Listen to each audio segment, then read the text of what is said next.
the sort of feeling of shared joy was just wonderful. I'll never forget it. It'll be one of the best days of my life. There you go. There it is. Explanatory. No award.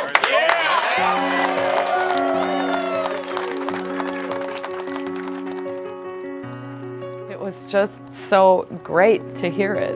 And then joy, and then a lot of joy. Right after the Pulitzer was announced, probably within the next hour, I got like 50 or 60 new Twitter followers, so my phone was just buzzing like every 30 seconds, so that was pretty crazy. I don't know, my mind kind of went numb, you know, I mean, it was like in shock, sort of.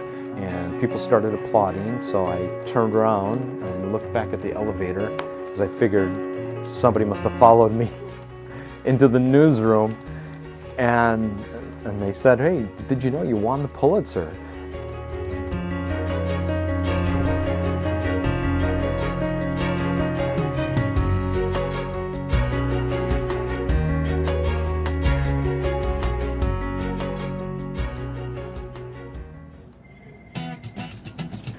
When we started working on One in a Billion, it all started with a source. I was talking to someone on the phone and they were talking about all the wonderful things that were going on at Children's Hospital of Wisconsin. And this is going on and that's going on, and they sequenced all the genes of a child, and I didn't say anything. I just let this source keep talking.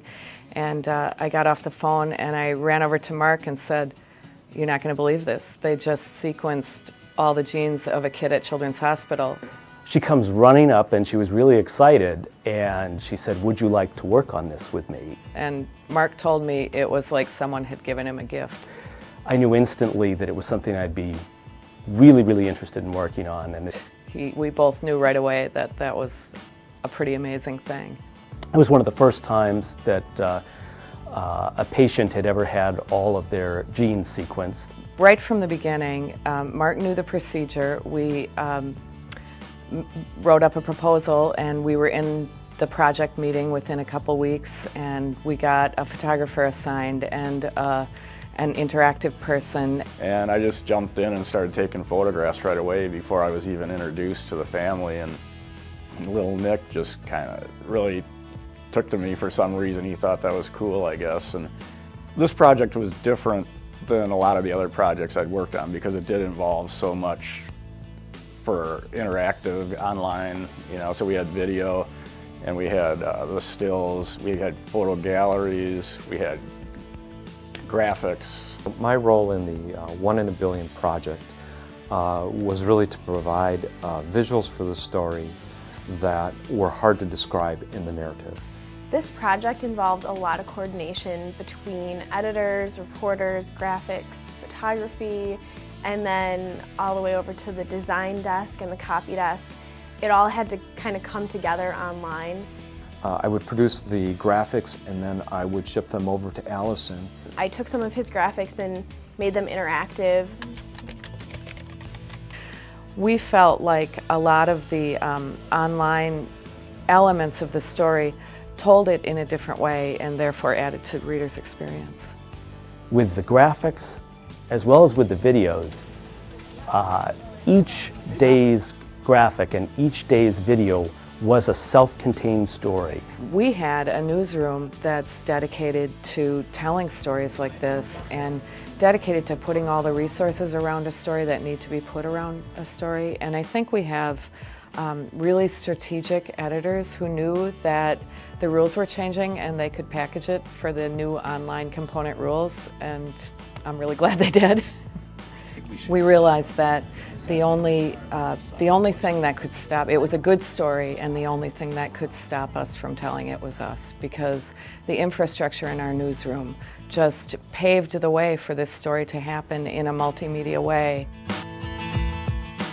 We were very lucky that Nick Volker and his family were so generous, letting us into their lives, and especially also the doctors.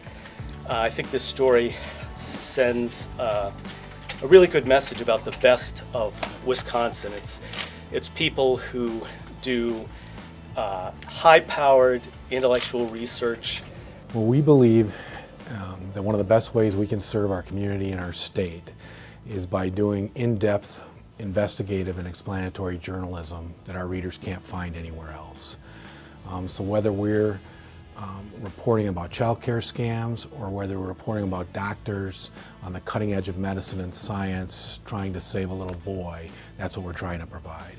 It feels nice to be one of only 3 papers or 3 news organizations in the country that have won Pulitzer Prizes in 3 of the last 4 years. But that isn't what drives us. What drives us and what makes us do what we do is just coming to work, finding the best stories, and giving them all we've got, telling them the best way we know how, using all the skills and knowledge we have in the newsroom. And if you do that day after day, everything else takes care of itself. There's no greater honor in journalism than winning a Pulitzer Prize. And national awards are exciting, they're wonderful. But really what still is most important to us is our commitment to do the highest level of journalism possible for our readers and for our community. And that's what the Pulitzer Prize signifies to us.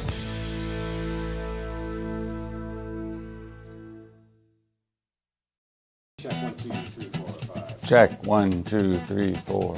And there's nothing as bad as a fake smile. It's just awful. That prize means, no wait, that's not what I want to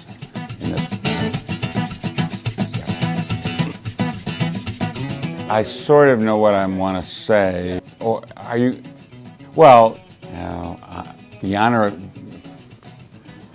What are you going to have for lunch today? my hair falling on my face. What kind of pie?